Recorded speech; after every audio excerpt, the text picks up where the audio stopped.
Bom, dando continuidade, né, vamos falar um pouco sobre essas causas aí que contribuíram para que houvesse esse, né, acontecimento, esse procedimento simultaneamente, tanto na África como na Ásia, certo? Um dos principais fatores foi as duas guerras mundiais, certo, gente? Esses processos eles começaram a iniciar após a Segunda Guerra Mundial, né? A Segunda Guerra Mundial ela terminou no ano de 1945. Então, as principais potências europeias elas estavam envolvidas diretamente nesses conflitos, né? Tanto na Primeira Guerra como na Segunda Guerra. Então, saíram extremamente devastadas, né? Saíram extremamente devastadas da guerra, certo? E de certa forma isso atingiu a sua soberania, né? O foco ele foi tirado dessas colônias africanas, certo? Foi direcionado para o quê? Para a reconstrução, né? Desses estados, dessas nações, certo? Então, grande parte do poderio, da soberania desses países, né? Foi diretamente confrontada após o final dessas duas guerras mundiais, certo, gente? Outra coisa que a gente pode citar é que no final da Segunda Guerra Mundial houve o quê? A criação da ONU, né, que é a Organização das Nações Unidas, né, que inclusive encontra-se vigente até hoje. No final da Primeira Guerra houve a criação da Liga das Nações, né, que estendeu mais ou menos até 1946, né, mas aí com o final da Segunda Guerra Mundial houve a criação da ONU, que interferia diretamente, certo? Sobre a atuação desses países imperialistas e defendia o quê? Defendia a libertação desses países, desses estados, né, das principais potências colonizadoras, certo?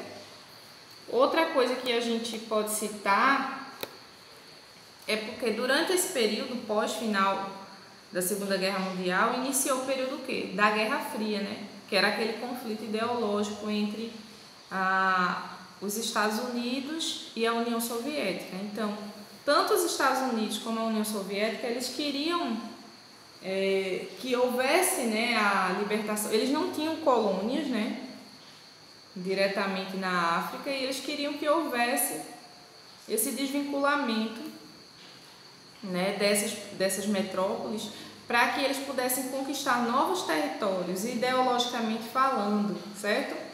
Tanto para o socialismo como para o capitalismo.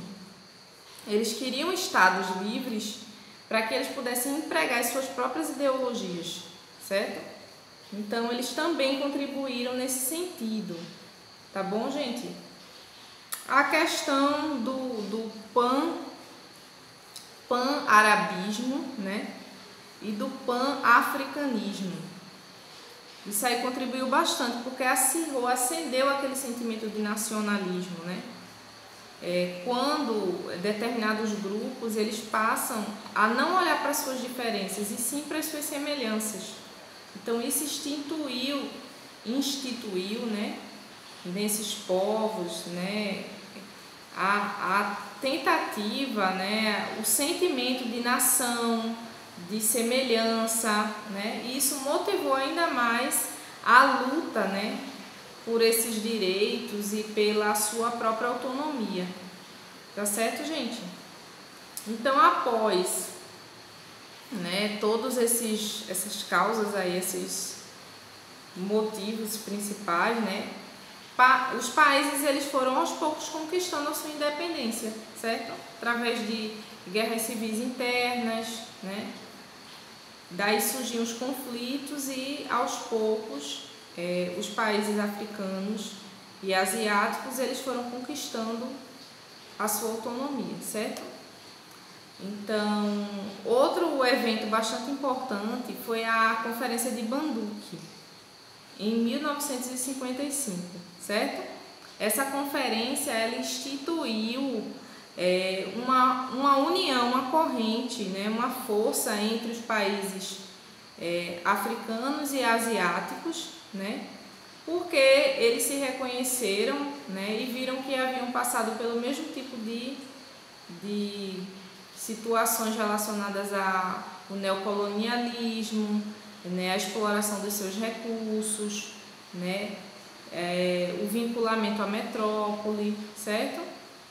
Então, a partir disso, né,